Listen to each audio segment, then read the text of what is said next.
Hey guys, welcome back to my channel. So I am finally back with another alopecia related video for you guys. I know it's been a minute since the last one. I took a really long break off of YouTube, but we're back now. I've had a ton of questions from you guys on what essential oils I use in my hair. So when I was going through the alopecia, as most of you know, 2 years ago I lost 70% of my hair. Most of it has grown back except for one little patch right over here, which we'll get to in a second. When I did lose it initially, I wasn't doing essential oils. I was doing AIP diet, I was upping my supplements and stress management, which is in my how to treat alopecia areata video. Everything that I did is broken down in that video for you guys. If you guys followed my journey with my alopecia update videos, you'll know that this patch right over here has been an issue of mine since the beginning. It did start to fill in initially, but because I was under a lot of stress in 2018, it cleared right up. I have been using the essential oils. I did mix my own sort of custom blend, which if you guys want to know exactly what the breakdown is on that, I'm going to put a link down in the description box for a breakdown of exactly what I put in my essential oils. I have been using the essential oils for the past several months, so you can see that these hairs right over here are all growth due to the essential oils, which is pretty awesome. So I am using that currently, and I am trying and exploring different alternative natural methods to regrow my hair. So I'm kind of treating myself like a guinea pig and trying all the things out there so that I can help you guys and let you know what worked for me and what didn't work for me. So with that being said, let's get into this video, and I'm going to list off the top essential oils for hair growth. Don't forget to subscribe to my channel and give me a thumbs up if you like it. So before we get into a breakdown of what the top essential oils are for hair growth, I just want to talk about essential oils themselves. Some people can have allergic reactions to essential oils, so it's really, really important that you dilute them in a carrier oil. I will kind of get into that a little bit later on, but essentially essential oils are very concentrated oils, and they can cause an allergic reaction in some people. So if you find that you're allergic to essential oils, I would kind of maybe try to play around with them and see which ones you can use,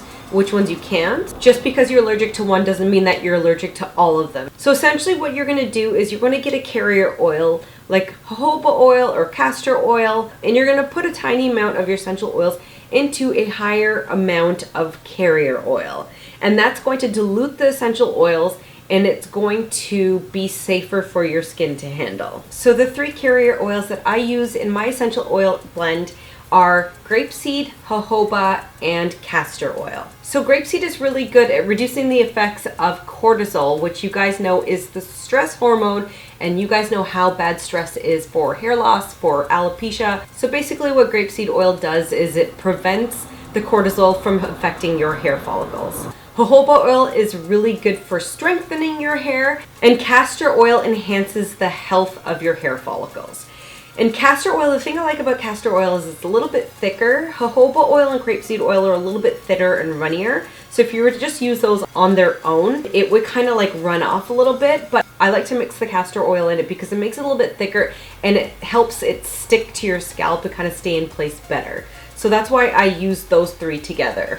And then I add in 4 essential oils. So the first one we're going to talk about is lavender. So lavender is a really good essential oil because it has antimicrobial properties to it. So what that means is that it helps keep your follicles clear of bacteria, which is super important when it comes to hair loss. It also helps to soothe your scalp. And then also too, if you guys have seen other videos on lavender oil, people that put lavender oil in their air diffusers before they go to sleep, it really helps to relax your mind too, which is going to help with stress management. So anytime we can help reduce our stress is really good when it comes to alopecia. The next one we're going to talk about is cedarwood. So basically what cedarwood does is it stimulates your scalp, so it gets like the blood flowing to your hair follicles, which in turn helps to increase circulation. So if you've read up on hair loss or alopecia, you'll know that it's really important. Like they'll have those hair massagers and things like that. It's really important to massage your scalp and to get the blood flowing to your follicles, improve your circulation in your scalp, because that's going to help promote hair growth. So rosemary oil is really unique in that it helps to improve cellular metabolism, which basically is going to keep your hair follicles really active and in turn stimulate hair growth, which is the whole point of using these essential oils in the first place. So that's a really important one to have in your blend. And the last one we're going to talk about, which is probably the most important for alopecia, is thyme. So you guys know what thyme is from like cooking and stuff like that, but thyme oil is really good for those of you with alopecia areata because it really helps to stimulate your scalp. So basically the whole point of combining all these different oils is to get as many benefits as you possibly can into your essential oil hair blend so that you can help to remove bacteria from your scalp, stimulate hair growth, just to keep the follicles and your pores really nice and clean and active, and to get the blood circulating as much as possible. So if you're experiencing hair loss all over your head, what I would do is I would just really every night, if you can, just take some of the oil and really massage your scalp. It's really important, like I said, to massage your scalp because it's going to really help to improve circulation. It's also going to help drive the oil into your skin. Or if you're like me and you just have the one patch, what I'll do is I'll just like sit there, I'll massage the oil into my scalp, and then I'll put a little bit extra over top just to kind of keep it there. And then the best time to use this stuff is when you're about to go to sleep. So I'll do all this right before I go to bed because that's like the best time. That's when your cells are turning over and replenishing and regenerating. So it's the best time for your scalp to benefit from all of the amazing properties to these essential oils. So I'm gonna have like all of the oils that I mentioned in this video linked down in the description box below if you guys want to see the exact ones that I use. I like to use organic because I like to keep everything as clean as possible.